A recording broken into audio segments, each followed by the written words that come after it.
Saludos de paz. Me da mucho gusto volver a saludarles y esta semana pues vamos a aprovecharla para poder seguir estudiando, seguir viendo lo que es la introducción a la teología y las clases de la semana pasada. Bueno, pues vimos los prolegómenos, que son los momentos introductorios o previos a la introducción de la clase de teología, y también mirábamos lo que es el quehacer teológico, ¿no?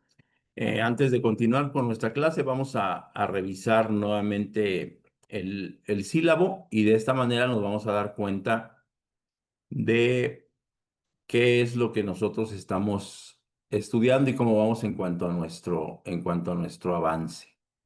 Voy a compartir con ustedes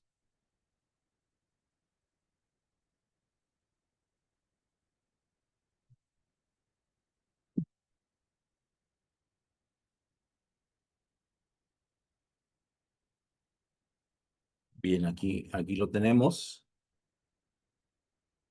Y bien,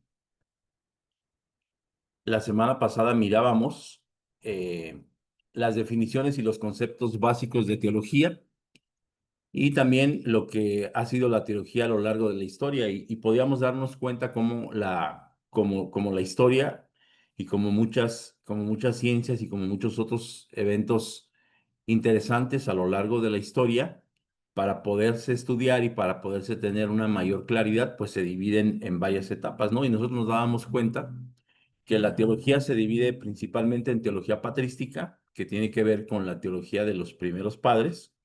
Posteriormente se divide en teología escolástica, que es durante el tiempo de la Edad Media, o es el momento en el que la teología se convierte precisamente en una materia de estudio en las universidades. Eso tiene que ver con la escolástica. Posteriormente vemos la teología de la Reforma, que es en donde entra la teología protestante, y la teología de la Contrarreforma, que es en donde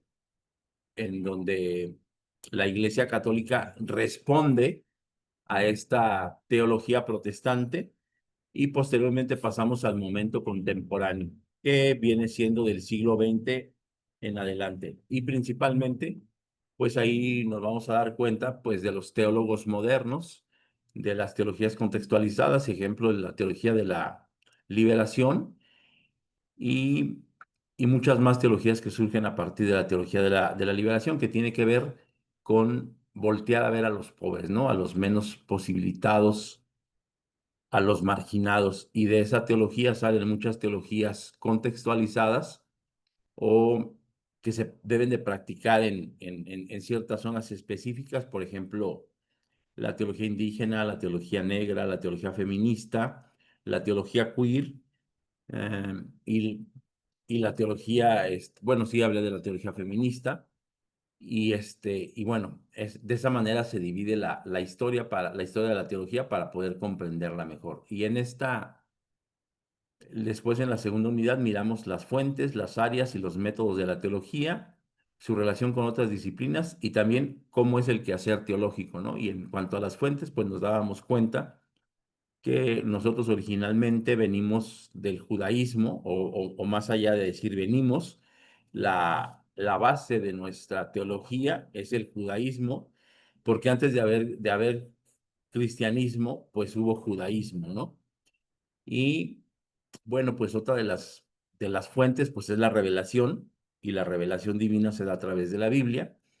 Otra de las fuentes es la teología natural, y la teología natural pues es todo aquello que nosotros observamos y nos damos cuenta que debe de tener una explicación mayor y superior a la humana, y eso se le llama teología natural.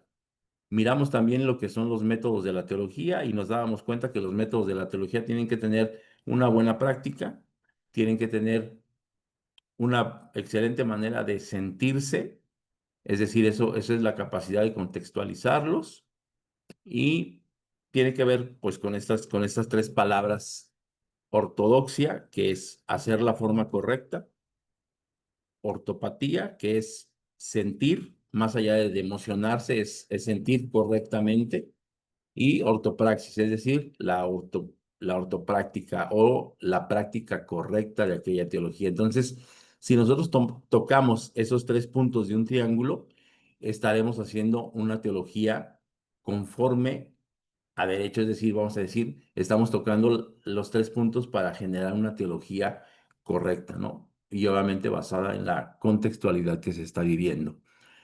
Mirábamos también que la teología tiene relación con otras ramas de la ciencia, como lo es la ética, como lo es la teología, como lo es la historia, como lo son las ciencias sociales en la actualidad y como son también las ciencias naturales. Y nos dimos cuenta que originalmente, pues primero en las facultades existentes, primero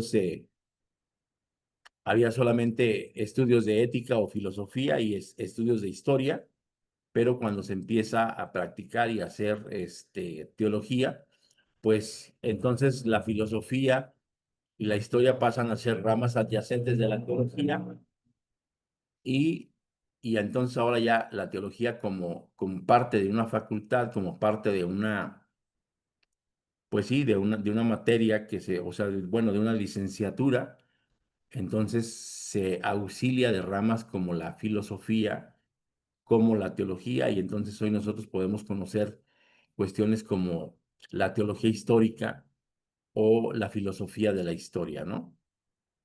Y nos dábamos cuenta, pues, que para hacer teología, pues, siempre va a ser necesario tener muy bien conceptualizado lo que los teólogos tienen en cuenta, ¿no? Es decir, ponernos a mirar las cosas desde un contexto adecuado y de la misma manera también darnos cuenta que este contexto adecuado tiene que responder a necesidades de la comunidad. Más allá de que nosotros podamos tener un excelente concepto o algo así, las teologías nuevas o las teologías que generemos tendrán que ir encaminadas a mejorar algo que esté afectando actualmente a la sociedad. Y bueno, pues vamos a entrar a esta unidad C y esta unidad tiene que ver pues con el estudio de la antigüedad en la edad y principalmente en la Edad Media, es decir, patrística y Edad Media. Vamos a mirar lo que es la reforma, la contrarreforma y vamos a mirar la época de la Ilustración y vamos a mirar algo del siglo XX y del siglo XXI, ¿no? Esto obviamente todavía de forma introductoria porque en la parte final de nuestra cursada, pues es que vamos a lograr mirar este, ampliamente muchos puntos que hoy los vamos a dejar como de forma escueta para posteriormente entrar a ellos de manera más amplia, ¿no? Antes de continuar, me gustaría saber si hay algo en lo cual podamos aportar o podemos continuar.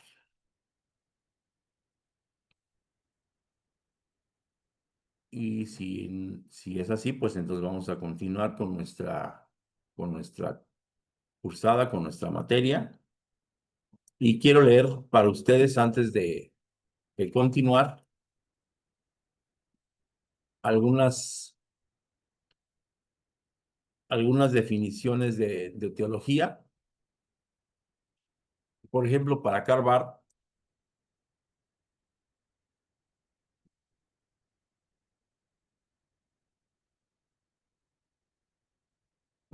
la teología es un sistema doctrinal que interpreta la relación de Dios y la humanidad a partir del acontecimiento de Cristo y la autorrevelación divina. Según Barth, la teología es una reflexión sobre la revelación de Dios en Jesucristo, entendiendo que Dios se da a conocer libremente y que solo es comprendido en la medida en que se revela. Evalúa toda la doctrina y experiencia cristiana en función de este acontecimiento central, diferenciándolo así radicalmente a Dios como el totalmente otro y poniendo el énfasis en la trascendencia y en la iniciativa divina de la historia. Eso piensa Karl Barth al respecto de la teología, y Karl Barth, pues bueno, es uno de los tres grandes Carlos que han propuesto o que han marcado como que la teología grandemente, ¿no?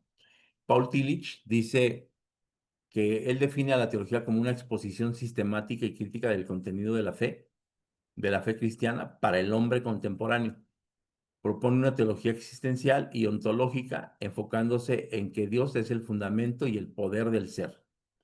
más allá de toda esencia o existencia individual, Tillich critica tanto al teísmo clásico como al panteísmo y recalca que la teología es una aplicación del contenido de la fe, pero fiel al hombre de hoy, y enfatiza que hablar de Dios es hablar del sentido último de la vida y de la realidad humana en búsqueda de significado.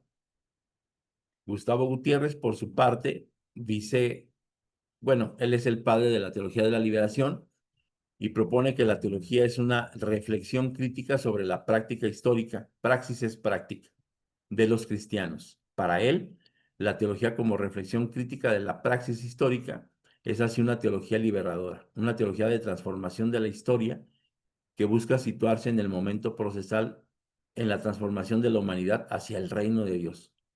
Esto implica leer los signos de los tiempos, especialmente en relación a los pobres y a los marginados, y busca la emancipación social como parte inherente de la fe. Y bien, antes de continuar, me gustaría preguntar si ustedes incluso lo pueden poner ahí en el chat, si ustedes ya tienen su definición propia de teología, porque eso va a permitir que nosotros avancemos más rápidamente en cuanto a la concepción de la teología.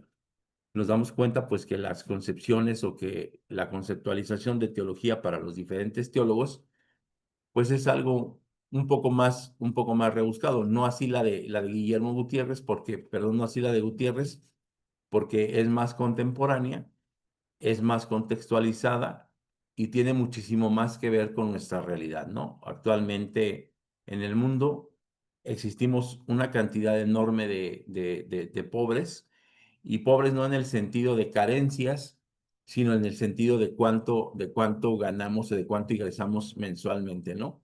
Y es ahí que, pues, la UNESCO, la ONU y todas estas gentes que se dedican al saber de los números dicen que la gente que gana menos de $1,000 anuales, perdón, menos de $1,000 mensuales, pues estamos en una situación económica media complicada, ¿no?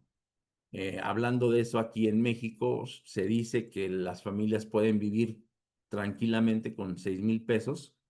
6,000 pesos es el equivalente más o menos de 400 o $500, este, perdón, más o menos como $400 mensuales.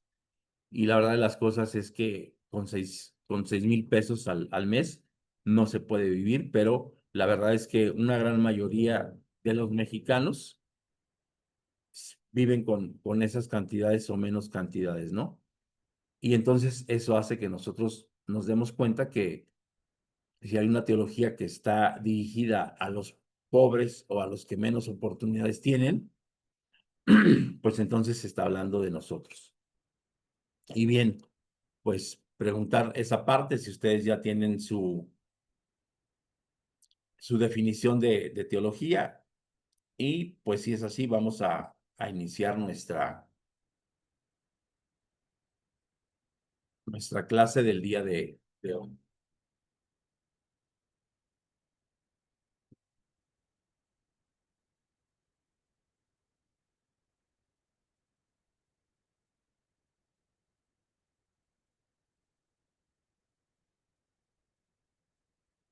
Pues la clase que vamos a tomar el día de hoy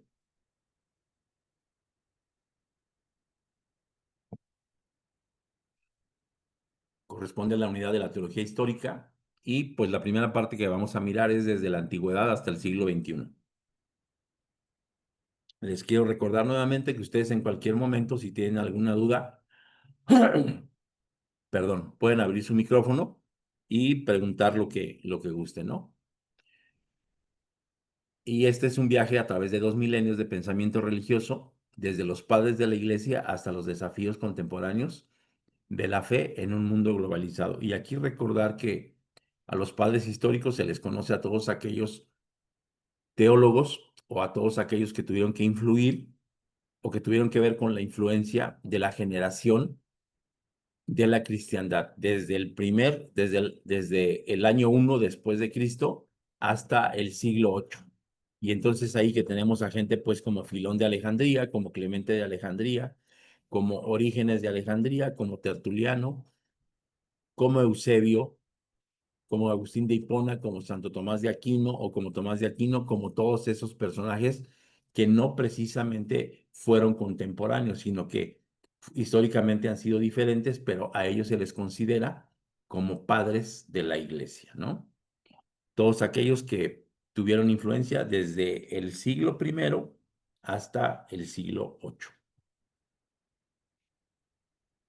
Antigüedad y Edad Media, los cimientos de la teología cristiana. Los padres de la Iglesia, como Agustín de Hipona, como Orígenes, sentaron las bases doctrinales fundamentales del cristianismo, desarrollando conceptos teológicos que perduran hasta hoy, ¿no? Y por ejemplo, una herencia de Orígenes es la teología sistemática. Cuando ustedes empiecen a tomar clases de teología sistemática, pues se van a dar cuenta que Orígenes es el causante de esto, ¿no? Tenemos acá también al padre de la teología, que fue Tertuliano, y pues no solamente es padre de la teología, sino es padre del derecho canónico, ¿no? Ustedes saben que la Iglesia Católica tiene sus propias normas, sus propias reglas, y dentro de ellos hay cierta normatividad, cierto código legal que no solamente da obligaciones y derechos, sino también genera castigos y y hacia el interior, así como, como los militares tienen su propio código de honor y sus propias defensas y sus propios tribunales, pues la Iglesia Católica tiene esa misma parte y el fundador de todo eso o el generador de todo eso, pues fue Tertuliano, ¿no? El padre de la teología, pero también del derecho canónico. Recordemos que Tertuliano, pues, era un abogado, un eminente abogado de Cartago, que también trajo la influencia del legalismo hacia nuestros interiores, hablando del cristianismo, ¿no? La síntesis filosófica, la teología se entrelaza con la filosofía grecorromana, incorporando la influencia transformadora de Platón y de Aristóteles. Recordemos que para el tiempo de de la escolástica, pues se vuelve a retomar con mucha fuerza el pensamiento platónico y aristotélico, y esto hace que la teología se mire desde ese punto de vista. Entonces, si nosotros hablamos de la teología eh, del primer siglo hasta el siglo VIII o de la teología escolástica, pues nos vamos a dar cuenta que esta teología tiene mucha influencia en pensamientos filosóficos grecorromanos, como los de Platón y como los aristotélicos, ¿no? Y bien, otra de de los momentos claves y de los momentos fundatorios de la teología, pues han sido los concilios ecuménicos. Ecuménicos tenemos que recordar, por ejemplo, que no son necesariamente concilios católicos o concilios protestantes, sino que son concilios a donde asisten representantes de las diferentes religiones existentes. Vamos a suponer que en el concilio de Nicea del 325 no solamente hubo obispos o sacerdotes católicos, apostólicos y romanos, sino también hubo eh, obispos o sacerdotes ortodoxos, también hubo eh, gente cristiana o que representaba la cristianía, pero desde acá yo te quiero comentar que, por ejemplo, la historia no toma en cuenta el concilio de Jerusalén en el 40 y bien, en el 49 que viene descrito en Hechos 15, ¿no? Y más allá de ser un concilio ecuménico, pues ese fue un concilio total y absolutamente ni siquiera cristiano, vamos a llamarle judeocristiano, ¿no? Porque parte de la discusión de ese tiempo era saber si, por ejemplo, los nuevos o los gentiles que se adicionaban a la religión cristiana, que en ese momento lo podemos encasillar en judeocristianos, pues tenían que ser circuncidados o no, o tenían que pasar por ciertos ritos que se pasaba para ser judíos y posteriormente cristianos. Entonces, la pugna entre Pablo y Pedro, y obviamente los apóstoles de aquel tiempo, pues era esa, ¿no? Saber si los gentiles que eran conversos al cristianismo en aquel tiempo tenían que pasar por ciertos ritos judaizantes o judaicos. Y pues bueno, este momento complicado surge en Antioquía y también se le puede conocer como debate teológico, ¿no? El debate teológico es que el grueso de las iglesias se ponga de acuerdo en cómo celebrar, en cómo creer y en cómo poder comprender la revelación divina. Entonces, un debate teológico no necesariamente se da en un concilio, aunque los debates teológicos que se dan en los concilios son debates teológicos total y absolutamente organizados, pero en donde solamente participa el clero, es decir, la gente que pertenece a las diferentes religiones. Pero los debates teológicos surgen de ideas que se dan en la praxis litúrgica. Entonces, tienen que ver, pues, no solamente con con el clero, es decir, no solamente con las altas autoridades de las diferentes iglesias, sino tienen que ver con cómo la feligresía cree y cómo comprende lo que se le está enseñando, ¿no? Y acá recordemos que un momento clave en la escisión entre la Iglesia Católica romana y la Iglesia Ortodoxa fue aquello que le llamaban filioque, es decir, el Espíritu viene del Padre, el Espíritu Santo proviene del Padre, y los católicos romanos decían, no, viene del Hijo, el Espíritu Santo procede del Hijo, y a esa palabra se le llamó filioque, y pues ahí es que hubo un momento pues interesante de división bastante fuerte hacia el interior de la iglesia católica, ¿no? ¿Por qué? Pues porque ustedes y yo o nosotros sabemos que el Espíritu Santo procede de Dios, procede del Padre, no es algo que proceda del Hijo. Por lo tanto, pues entonces, al proceder el Espíritu Santo del Padre, pues entonces no hay una tercera persona en la divinidad, por lo tanto, no se puede ser trinitario. Entonces, esos son los momentos claves o los momentos álgidos de debates teológicos que se dan a lo largo de la historia. Y este primer debate teológico, pues se da en los concilios o en los siglos primeros, no necesariamente en un concilio, vuelvo a repetir, que los debates teológicos se pueden dar hacia los interiores de una región o de una iglesia, no necesariamente en el grueso de todas las iglesias, ¿no? Yo estoy hablando ahora de la iglesia popular como ejemplo, pero no necesariamente solo o no solamente ahí se dan los debates teológicos. La escolástica medieval. Tomás de Aquino logró una gran síntesis entre fe y razón, estableciendo fundamentos duraderos para el pensamiento cristiano. Y acá nosotros tendríamos que recordar que en clases anteriores nos hemos dado cuenta que la fe y la razón no están peleados, ¿no? Y alguien que estableció muy ampliamente, pues fue Tomás de Aquino, quien dijo que pues una fe pensada o una fe razonada ayuda muchísimo más al desarrollo de la comprensión de nuestras espiritualidades, hablando de las diferentes formas de creer que puede tener el ser humano.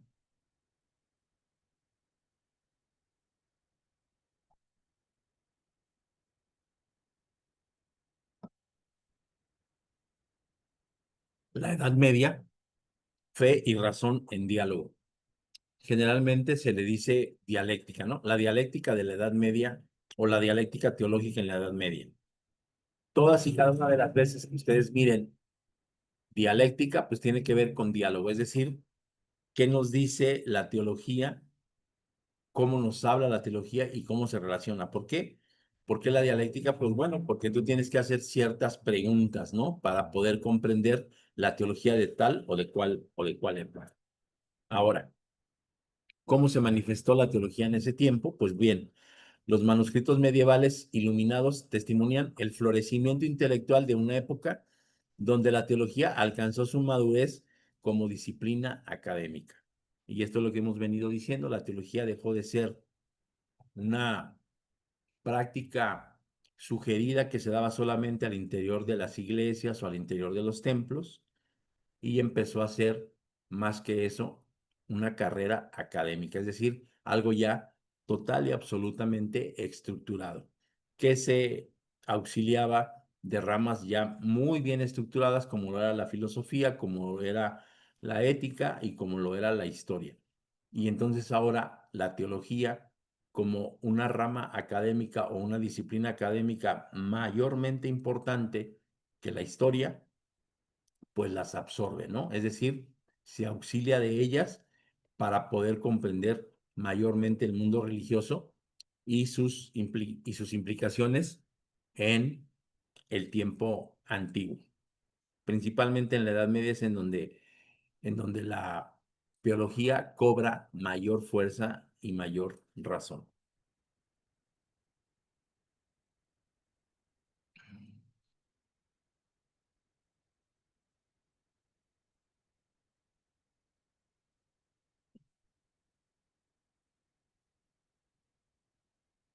El punto número dos es la reforma y la contrarreforma, y es la teología en tiempos de ruptura. Tenemos que recordar que el generador de la reforma, pues, es este muchacho que está acá, representa a Martín Lutero. Y bueno, bien, pues la Revolución Protestante, Martín Lutero en 1517 desafía la autoridad papal y la venta de indulgencias. Juan Calvino desarrolla la teología reformada con énfasis en la soberanía divina, y existen también nuevas interpretaciones bíblicas que transforman el panorama europeo religioso. Previo a Martín Lutero existió los husitas, que vamos a llamarles, son como los precursores del protestantismo. Existieron también los valdenses. Los valdenses eran dirigidos por Pedro Baldo. Pedro Baldo fue un comerciante muy rico de Lyon, Francia, que en sus andanzas de ventas, en sus viajes de ventas y de mercantiles y esto, en alguna ocasión escuchó una prédica que hablaba al respecto del joven rico que era confrontado con la ley y prefirió él seguir su camino de riqueza, porque desde siempre había escuchado los mandamientos y desde siempre los guardaba. Pero Pedro Baldo dijo, ah, caray, yo soy como ese joven rico. Yo tengo muchísimo dinero y sé de las cosas de Dios, y en vez de seguir a Dios, pues yo estoy generando dinero y estoy generando riqueza. Agarra este hombre toda su fortuna y manda imprimir X cantidad de Biblias y se dedica a predicar el Evangelio. Pero él se dedica a predicar el Evangelio con tres características bien distintas a todo el resto. Recordemos que para el tiempo del catolicismo, desde el Nicea y hasta 1500 y algo, la, la Iglesia Católica, Apostólica y Romana gobernaba, o bueno, la Iglesia Popular era quien incidía mayormente en el pensamiento religioso de aquel tiempo, y pues se hablaba de la Trinidad, se hablaba de bautizar a los niños pequeños, y la celebración de la cena, o lo que se le conoce como Eucaristía hacia el interior de la Iglesia Católica, pues se celebraba consuetudinariamente, es decir, muy seguido, no como la costumbre de la Iglesia de Dios, que se celebra año con año. Y para ese entonces, el bautizar gente adulta no estaba bien visto, el guardar el sábado no estaba bien visto, y obviamente celebrar la cena, pues no estaba bien visto, porque para ese tiempo todo lo que tenía que ver con parecerse a los judíos, la gente lo rechazaba para no tener que sufrir persecuciones. Entonces Pedro Baldo, al estudiar la Biblia, se da cuenta que no solamente está llamado él a predicar el Evangelio, sino que está llamado a observar el Evangelio como lo hacía la gente del primer tiempo. Es decir, observar el sábado, bautizar gente adulta y celebrar la cena del Señor. Entonces, Por eso los husitas y los valdenses son como precursores del movimiento protestante, aunque el movimiento protestante, por así decirlo, no se consolida o no se cuaja, sino hasta posteriormente la reforma de Martín Lutero, ¿no? Martín Lutero tampoco buscaba generar una nueva línea de pensamiento como lo es la línea de pensamiento protestante. Martín Lutero simple y sencillamente, pues es bien claro, ¿no? Él no se para en un aerópago, por ejemplo, o en un púlpito distinto para predicar a un nuevo Dios. Él va y clava sus 95 tesis en la puerta de la Catedral de Wittenberg para decir, no estoy de acuerdo con esto, ¿no? ¿Eso qué quiere decir? Pues que él quiere que hacia el interior de la Iglesia Católica se piense y se vean las cosas de una manera total y absolutamente distintas. No autoridad papal, no venta de indulgencias, no venta de simonías, eh, no tener que estar haciendo obras para ganarse la eternidad, no hay purgatorio, no hay limbo, no hay nada de esto que él, obviamente por ser teólogo, lo comprendía perfectamente, ni tampoco estaba de acuerdo en que se tenía que ser sacerdote de la Iglesia Católica precisamente para poder dar a conocer a Dios. Él decía, cualquier persona que tenga la capacidad de leer, pero sobre todo que comprenda que la iluminación divina, es decir, que el Espíritu de Dios puede tenerlo, pues puede ser sacerdote, es decir, puede ser mediador, porque un sacerdote es eso, un mediador entre Dios y los hombres. Y por lo tanto, la función de un sacerdote, hablando de la estructura católica, pues es predicar la palabra de Dios, ¿no? Entonces, en aquel tiempo estaba vedado esto solamente para los sacerdotes. Y no solamente estaba vedado y para los sacerdotes, sino además se hacía en latín. Recordemos que para ese tiempo, pues no toda la gente tenía la facilidad de ir a estudiar, por lo tanto no toda la gente estaba alfabetizada, es decir, tenía conocimiento para saber leer y para saber escribir, pero él se empieza a manifestar y esta manifestación llega a tener tal, tal influencia que entonces Calvino pues desarrolla una teología reformada muchísimo más grande o muchísimo más amplia y su énfasis habla de la soberanía divina, ¿no?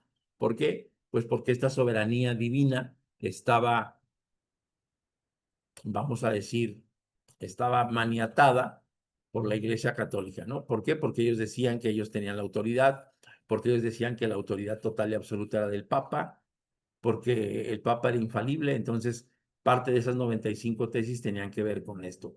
El Papa no es autoridad, no se le tiene por qué pedir perdón a él, no le tienes por qué contar tus pecados o tus sufrimientos religiosos y espirituales a un sacerdote para que él te dé un perdón basado en ciertas indulgencias que tú tenías que cumplir, pero que generalmente tenían que ver con dinero, porque en aquel tiempo se estaba construyendo la Basílica de San Pedro, ¿no? Entonces, pues este es el momento álgido en el cual la reforma se empieza a gestar. Pero te repito y subrayo, Martín Lutero no dijo, a ver, vamos a formar el protestantismo. No. Martín Lutero quería que al interior de la Iglesia católica, apostólica y romana, las cosas se pensaran, se vieran y se interpretaran de forma distinta y que no le dieran autoridad a alguien que no la tenía, porque él comprendía que esta autoridad emanaba solamente de la soberanía y de la autosuficiencia del Creador, a saber, de nuestro Dios. En ese sentido es que hay una respuesta católica y a eso se le llama la contrarreforma, ¿no? Esto sucede en el Concilio de Trento hacia el 1545, más o menos en el 45 y en el 63, que es lo que dura este concilio, y reafirma las dogmas o la doctrina original y tradicional de la Iglesia Católica, ¿no? Se reforma hacia el interior la Iglesia Católica y obviamente existen tensiones políticas y culturales y religiosas que dividen Europa, ¿no? ¿Por qué? Pues porque entonces Europa se divide no solamente o no está influenciada ahora total y absolutamente por el catolicismo, sino también hay ahora protestantismo, es decir, gente reformada, gente que mira la religión desde otro punto de vista. ¿Qué fue lo que se platicó o lo que se llegó a acordar en el Concilio de Trento? Pues originalmente es todo esto que tiene que ver con la estructura católica, por ejemplo, escritura y tradición.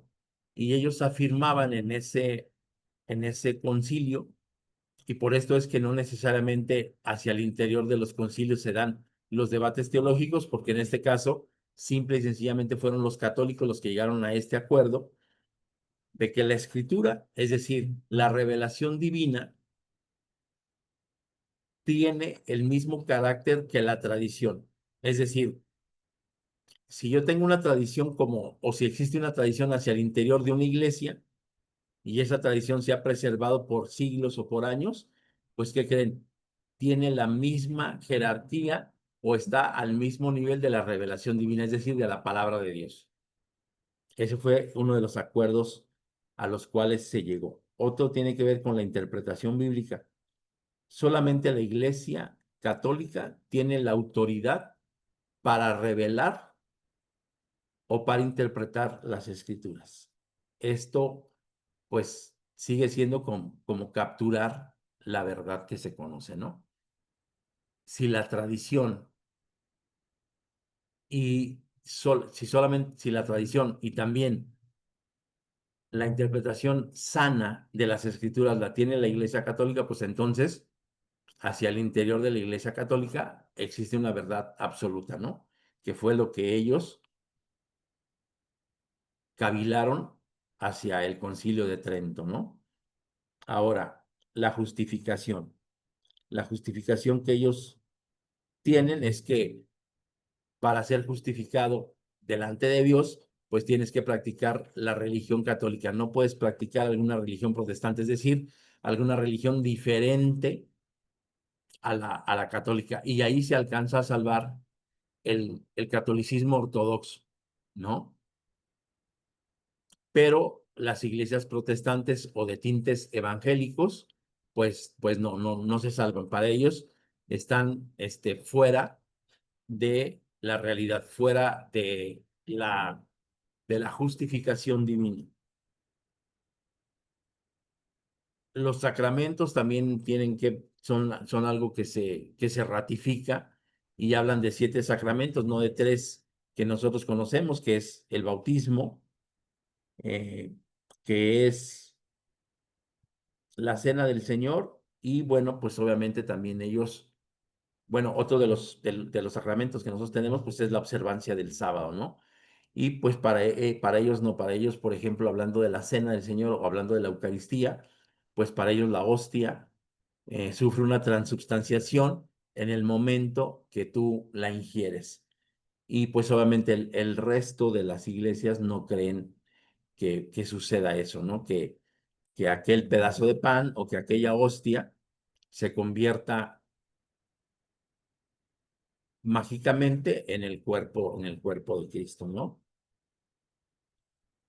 También se conforma el canon bíblico, es decir, nosotros nos damos cuenta que una Biblia como la que nosotros utilizamos, pues no tiene libros como Tobías, no tiene libros como Macabeos, no tiene libros como Susana, no tiene libros como Eclesiástico, no tiene libros como Sabiduría, y ellos, dentro del canon bíblico, aceptan esos libros que tú y yo los conocemos como apócrifos. Y apócrifos no significa falsos. Apócrifos significa guardar, ¿no? Es decir, que por causa de que no pasó el canon, pues esos libros, pues se guardan. No significan, como generalmente los conocemos, algo apócrifo es algo no verdadero, no. Lo apócrifo tiene que ver con lo guardado, con lo conservado. Bien, continuamos. Esto, pues, trae como consecuencia el inicio de una revolución teológica. ¿Por qué? Pues porque para ese entonces, si en los siglos primeros dejamos atrás el judaísmo y empezamos a sufrir el judeocristianismo para posteriormente pasar a un cristianismo puro y posteriormente tener que ser cautivos, es decir, presa del Imperio Romano en debacle, porque recordemos que el Imperio Romano económicamente deja de ser lo que era para ese tiempo, y entonces el Imperio Romano se queda con la Iglesia, ¿no? Posteriormente del siglo VIII para acá, que surge la escolástica y que llega a la Reforma, pues entonces con la Reforma y con la Contrarreforma, pues surge una revolución teológica, es decir, una manera muy distinta de conocer, de conceptualizar, de vivir y de practicar la cercanía que se tiene con Dios o la vivencia o la praxis eclesial. El gesto de Lutero en Wittenberg no solamente cuestionó prácticas eclesiásticas, sino que inauguró una nueva era de diversidad teológica que transformaría para siempre el cristianismo occidental. Es decir, el cristianismo que está hacia nosotros, no el oriental, ¿no? Porque ese, de alguna manera, con la Iglesia Católica Ortodoxa, pues de alguna manera se salva, ¿no? Se salva de esta revolución. La ilustración. En la ilustración sucede el racionalismo y los desafíos a la teología tradicional. No sé si a ti te está pasando, pero ahora que tú empiezas a estudiar, te das cuenta que muchas cosas de las que habíamos aprendido, pues sí es cierto, funcionaron en el momento, fueron adecuadas para el tiempo en el que se aprendieron y se estudiaron, pero hoy en la actualidad parecieran carecer de presencia. ¿Por qué? Porque han llegado a ser obsoletas. ¿Por qué? Porque nosotros necesitamos reescribir, releer, reestudiar aquello que alguien nos tradujo. Y aunque la tradición no tiene para nosotros el mismo peso específico que la revelación, la tradición y la realidad pesan hacia el interior de la iglesia, ¿no? Vamos a suponer que en alguna iglesia X exista una tradición y esa tradición tiene el rango de verdad absoluta. ¿Por qué? Porque recordemos que la costumbre, es decir, las costumbres se transforman con el paso del tiempo en leyes y después nosotros no sabemos en qué momento eso empezó a ser realidad. Pero nosotros hoy nos damos cuenta y leemos y nos damos cuenta que aquello no tendría por qué ser así o que aquello no tendría que ser de tal o de cual manera. Un ejemplo. Hoy, en la actualidad, la Iglesia de Dios comprende que Dios es Jesús y que Jesús es Dios. Pero hacia los años 60 nosotros no tendríamos esa comprensión. Incluso llegábamos a comprender que Jesús era un ser creado, es decir, que si Jesús no nace, pues entonces no habría un hijo de Dios, un unigénito hijo de Dios. Pero consultando las escrituras nos llegamos a dar cuenta que Él es desde siempre y hasta siempre, es decir, que tiene el mismo carácter de eterno como lo tiene Dios y por lo tanto no lo igualamos, sino al tener la misma esencia, pues Jesús es Dios y Dios es Jesús. Y hoy comprendemos a Jesús como Dios. Pero esa tradición que tenía la iglesia de Dios hasta antes de los años 60, pues no provenía de la racionalización, decía, es decir, no provenía del pensamiento, no provenía de la razón, provenía de la tradición, ¿no? Entonces, por esto la ilustración llega a ser bien importante, porque no solamente se empiezan a descubrir dogmas que tienen que ver con la tradición, sino dogmas que no tienen nada que ver con cuestiones eclesiales, sino tienen que ver más bien con tradiciones, es decir, con costumbres que se fueron dando hacia el interior de alguna iglesia y que posteriormente pasan hacia el interior de la iglesia como parte de un dogma, ¿no? Por ejemplo, es muy común en los templos de la República Mexicana iniciar los cultos a X hora, ¿no? Vamos a llamar 10 de la mañana. Pero si por algo la gente no llega a las 10 de la mañana, pues hay una fricción y luego esa fricción puede llegar a ser o a convertirse como, como en una señalización. Es que no llegan a tiempo, es que no les gusta, es que esto, y luego empezamos a llevar este rubro al rango de falla, y entonces ya estando en el rango de falla, pues ya lo podemos subir al rango de pecado. Y obviamente no es pecado llegar tarde a la iglesia, pero si lo pensamos desde el punto de vista inglés, pues claro que estamos fallando porque tenemos un compromiso y no llegamos a tiempo, ¿no? Pero de ahí a que sea pecado, pues dista mucho, pero, pero en México puede llegar a suceder eso, ¿no? ¿Por qué? Por la tradición.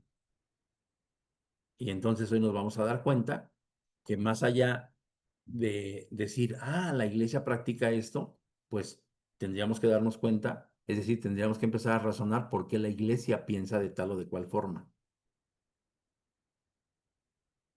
En el siglo XVIII, que es el siglo de las luces, la razón y la ciencia emergen como nuevas autoridades, cuestionando las bases tradicionales del conocimiento religioso.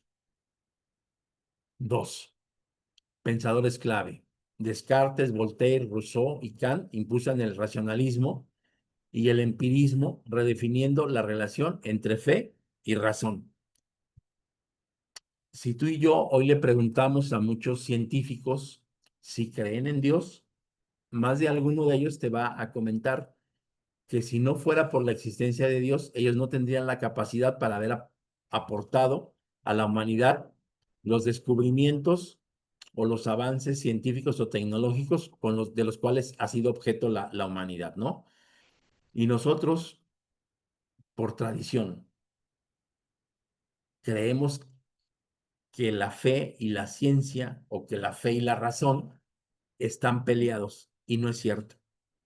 Para muchos científicos, para muchos filósofos, si no existiera Dios, no tendrían la capacidad que ellos tienen para aportar a la humanidad lo que han aportado. Transformación teológica. Esto es una crítica sistemática a supersticiones y búsqueda de una fe más racional y compatible con el progreso científico, ¿no? Por ejemplo, esto del limbo o esto del purgatorio o esto de tener que hacer obras de caridad para ganarse el cielo, para ganarse el reino, son supersticiones y si nosotros buscamos una fe más racional, pues nos vamos a dar cuenta que ese tipo de situaciones tienen que quedar lejos de lo que nosotros creemos, ¿no? Nuevas ideas sociales, superación de la relación iglesia-estado y conceptos revolucionarios sobre libertad, sobre igualdad y sobre progreso humano. Hace algunas semanas yo platicaba con algún hermano de la iglesia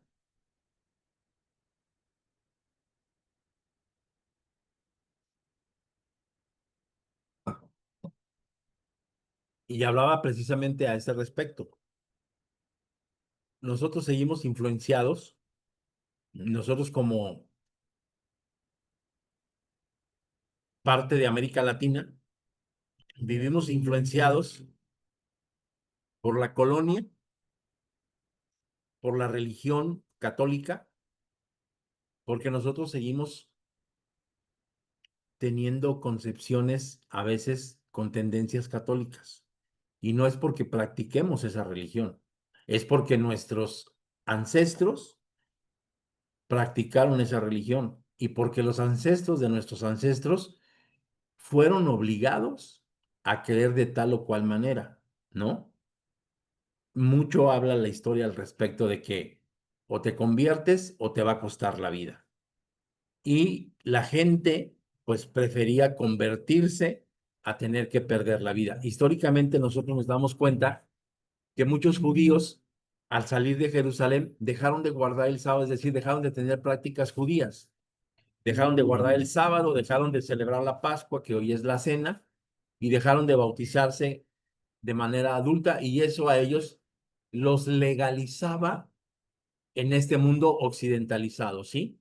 Es decir, nada que tuviera que ver con lo judío, incluso ellos mismos cambiaron su forma de ser y su forma de practicar la religión. Entonces, es muy fácilmente poder llegar a la conclusión de que es cierto, a nuestros antepasados les interesó más preservar su vida que decir, no, no quiero ser católico.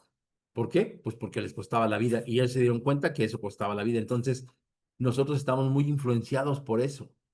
Fueron 400 años de colonia, no fueron 40 años, no fue una década, no fueron 4 años, fueron 400 años. Si de una generación a otra hay influencia y las cosas cambian, ahora imagínate durante 400 años. Las generaciones cambiaron, las influencias se postergaron, las costumbres se llegaron a ser tradiciones y las tradiciones se hacen ley y nosotros hoy seguimos muy influenciados por el pensamiento católico. Y hablo de los que somos oriundos de, de personas de América Latina, no así de gente que migró y que tiene una conceptualización distinta y diferente, porque la gente que migra es gente que viene a celebrar de manera normal y de manera racional el culto que ya tenían y la forma de conceptualizar la vida, ¿no? Por eso existe la migración, porque en tu lugar de origen no hay recursos, no hay facilidades y la gente busca un lugar más cómodo, un lugar mejor en donde pueda desarrollarse no solamente religiosamente, sino profesionalmente o políticamente. Entonces, pues estas nuevas ideas sociales, la separación de iglesia-estado, conceptos revolucionarios sobre libertad, sobre igualdad y sobre progreso humano, pesan desde la teología. La ilustración, luz sobre la razón y la fe. Los salones ilustrados se convirtieron en espacios de debate donde teología, filosofía y ciencia dialogaron, forjando nuevas comprensiones sobre la fe en la era moderna. Estos salones de ilustrados no son otra cosa sino lo que hoy conocemos o lo que hoy podemos conocer como círculos de comprensión, es decir, lugares en donde se debaten sobre ciertos puntos, sobre ciertos temas que te llevan a una mayor y a una mejor comprensión. Un ejemplo muy claro de esto es los Toastmasters, ¿no? Gente que se dedica a poder o mayormente al dominio de la palabra a través del discurso y pues ahí se ven temas que tienen que ver con la actualidad, ¿no? Con neoliberalismo, con progreso, con ciencia, con medicina, con todo esto. Entonces, en aquel tiempo tenía que ver sobre todo con teología, con filosofía y las ciencias que iban emergiendo, ¿no? Obviamente la medicina, obviamente el derecho, obviamente la biología, obviamente la química, obviamente la física, todo esto que van forjando nuevas comprensiones sobre la fe hacia la era moderna. El siglo XX y XXI, diversidad y nuevos horizontes teológicos. Y bien, aquí va a ser muy importante hablar de la teología de la liberación. Hace rato yo dije Guillermo y pues es Gustavo. Gustavo Gutiérrez y otros teólogos latinoamericanos enfatizan el compromiso social y la opción preferencial por los pobres.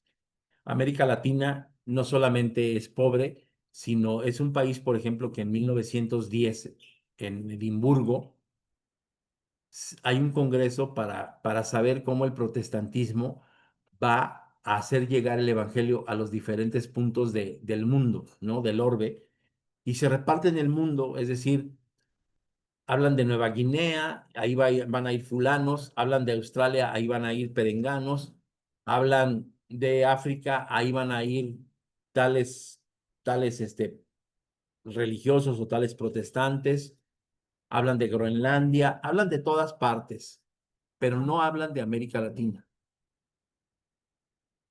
¿Por qué? Pues porque, te vuelvo a repetir, la colonia tuvo mucho que ver en esto.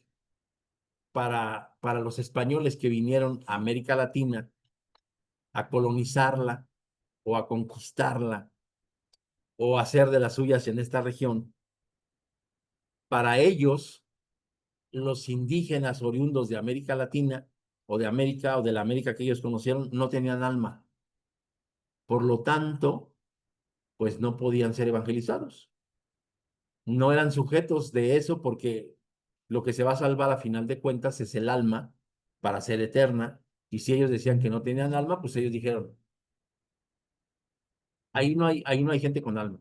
El resto de los protestantes, el resto del mundo dijo, no tiene caso, no tiene caso tomar en cuenta América Latina si esa gente no tiene alma, ¿no? Es decir, ni siquiera nos conceptualizaban como humanos. En 1916 en Panamá hay un segundo Congreso Evangelístico Global y la pugna fue, ¿por qué América Latina no? Si somos humanos, todo aquello que vive sobre la tierra es humano y todos tenemos alma. Entonces, pues la salvación o aquello que puede llegar a salvar es que dicen ellos, es que la gente de América Latina ya ha tenido contacto con el Evangelio porque los españoles llevaron el Evangelio. Y la verdad de las cosas es que no es cierto. Ellos trajeron tradiciones católicas, no trajeron un evangelio. Es decir, si tú y yo nos ponemos a dar cuenta, nos vamos a notar y vamos a poder hacer notar que un habitante del continente africano tiene una mayor y una mejor comprensión del evangelio que un latinoamericano. ¿Por qué? Pues por todos estos años de retraso en que el evangelio no venía, no surgía. Por eso es que América Latina hoy tiene tanto peso católico. Ese fue uno. Y la otra, pues que existían en el tiempo de la Edad Media tres grandes tribunales inquisitorios: México, si no mal recuerdo, La Habana y Perú. Perdón, Cartagena y Perú. Estaban esos tres tribunales inquisitorios, estaban visualizando que hacia el interior de América Latina, ni piratas ni corsarios trajeran la religión protestante, porque obviamente los piratas y los corsarios trabajaban para imperios protestantes, es decir, trabajaban para Inglaterra, trabajaban para Francia, trabajaban para Portugal, y ellos originalmente eran protestantes. Los piratas y los corsarios, es decir, los corsarios son gente de mar que trabajan para un reino y los piratas son gente que no trabaja para el imperio, pero se dedican a asaltar, ¿no? Es decir, los corsarios son asaltantes con licencia y los piratas pues son asaltantes sin licencia, pero su forma de pensar y su forma de comprender el mundo era desde la visión protestante. Entonces, la pobreza tiene que ver mucho con que la teología de la liberación haya surgido hacia 1972 con mucha fuerza, porque te quiero comentar que desde el siglo XIX se está gestando esta teología de la liberación. ¿Con qué? Con católicos liberales, con católicos franceses, con ecumenismo, es decir, con gente protestante que hacia el interior de las catacumbas. Hay un libro que se llama El Pacto de las Catacumbas, te lo voy a recomendar para que lo leas. Ahí es en donde se empieza a gestar la teología de la liberación. Teologías contextuales, la teología feminista, que es un resultado de la teología de la liberación, la ecuménica contextual, esta que habla al respecto de que debe de haber dialéctica entre las diferentes ramas del protestantismo, del catolicismo y del catolicismo ortodoxo.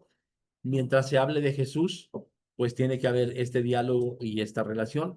A nosotros como iglesia nos cuesta mucho trabajo todavía hoy mezclarnos o hablar con alguien más al respecto de cómo se cree, de cómo se vive, pero, pero sí estamos permeados por este ecumenismo, ¿no? La forma en la que se alaba a Dios tipo Hillsong, o sea, es decir, eh, este gospel o este nuevo worship que tiene que, es decir, que tiene que ver con la alabanza, pues tiene influencias ecuménicas, ¿no? Aunque directamente nosotros no las aceptemos, pues están permeando hacia el interior de nuestra iglesia. Desafíos actuales. Secularización, es decir, las teologías contextuales o las nuevas eclesialidades surgen de lo secular, pero no carecen del espíritu, no carecen del Espíritu Santo, ¿no? Surgen del pluralismo religioso, es decir, hoy podemos encontrar en una reunión religiosa o en una asamblea eclesial gente de muchas o de una gran diversidad de religiones, ¿no? Entonces, este es un desafío actual, la secularización y la pluralidad religiosa. Obviamente los avances científicos, porque los avances científicos, pues pareciera que la razón tiene más énfasis que la espiritualidad. Entonces, hoy tenemos que pensar mucho en estos avances eh, científicos que nos llevan a tener, obviamente, y a preguntarnos teológicas, a hacernos preguntas teológicas muy fundamentales. Renovación contemporánea, la renovación del diálogo entre la fe, la ética, la sociedad globalizada, que buscan respuestas a crisis planetarias. Teología en el mundo globalizado.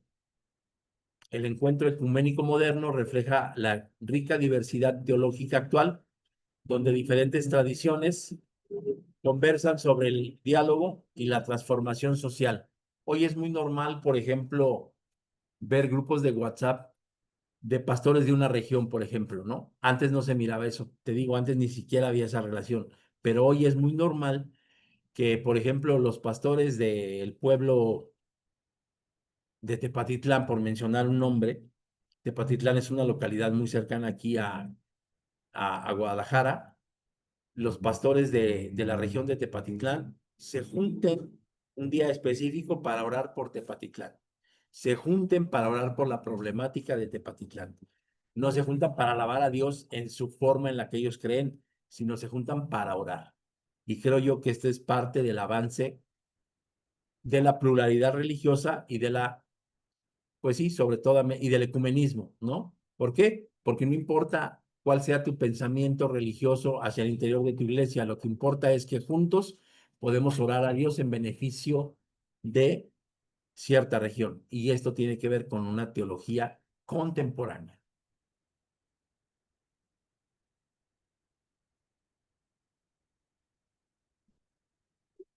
Entonces, la conclusión, la teología como historia viva.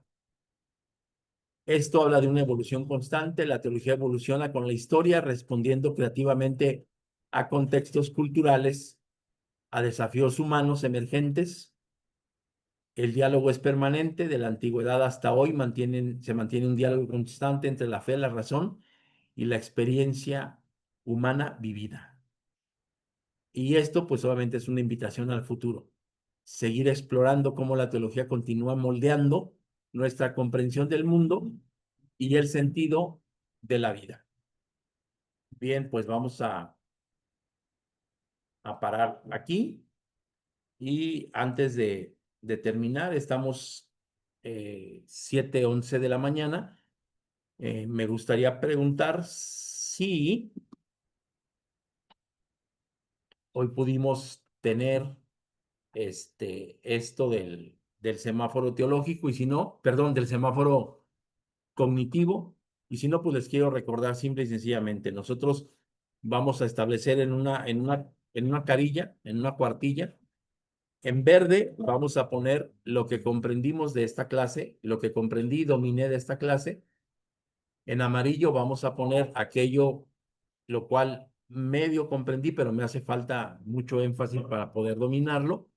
Y en rojo vamos a poner aquello que no comprendí, aquello que necesito se refuerce. Y de esta manera nosotros vamos a darnos cuenta que hoy aprendimos algo, que hoy alcanzamos a visualizar que podemos dominar algo de lo aprendido, pero sobre todo vamos a identificar cosas que nos costó trabajo aprender o sobre todo comprender, ¿no? Eh, esta clase de teología, yo los invito a que no tengamos que mantener conceptos aprendidos de memoria. La teología, más allá de parecer un conjunto de recetas para lograr comprender una ciencia, yo les invito a que miremos a la teología como una herramienta para acercarnos a Dios y para tener una mejor práctica vivencial de nuestra espiritualidad. Entonces, en ese sentido, es que tú y yo vamos a estar más cerca, vamos a tener una mejor relación con esto que profesamos. Vamos a tener una mejor relación con Dios y esto nos va a permitir llevar de manera más eficiente y más veraz hacia aquellos que nosotros lideramos. ¿Sí? Entonces, te invito a que no dejes de rellenar tu semáforo del conocimiento y que utilices el foro de WhatsApp para preguntar lo que sea complicado el día de hoy o lo que necesitamos una mayor comprensión o para hacer un comentario reafirmando lo que tú en la actualidad ya, ya puedes comprender, ¿no? Entonces, hasta el día de hoy llevaríamos 5 semáforos, perdón, uno, dos, tres semáforos del conocimiento.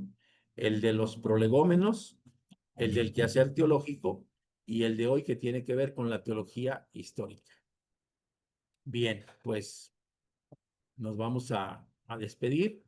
Espero que el día de hoy sea de bendición y que pues la lluvia también así lo sea y que no traiga estragos como los ha traído últimamente por todo este continente. Vamos a orar a nuestro Dios y nos despedimos.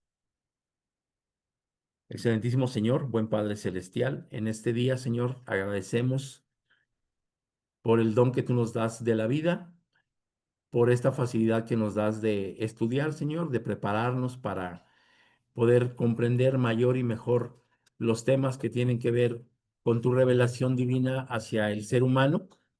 Te pido, Señor, especialmente bendición para los alumnos de esta clase de teología. Gracias, Padre Celestial, porque tenemos esta oportunidad de reunirnos para aprender, para estudiar. Bendice a los directivos del seminario, Señor, y también te pido que tú bendigas a los alumnos que actualmente están cursando algún grado en el Seminario Argentino de la Iglesia de Dios, Señor. Bendice a sus maestros y derrama, Padre Celestial, de tu Espíritu sobre todos y cada uno de nosotros. Quedamos en tus manos en el precioso nombre de Cristo Jesús, Señor. Amén.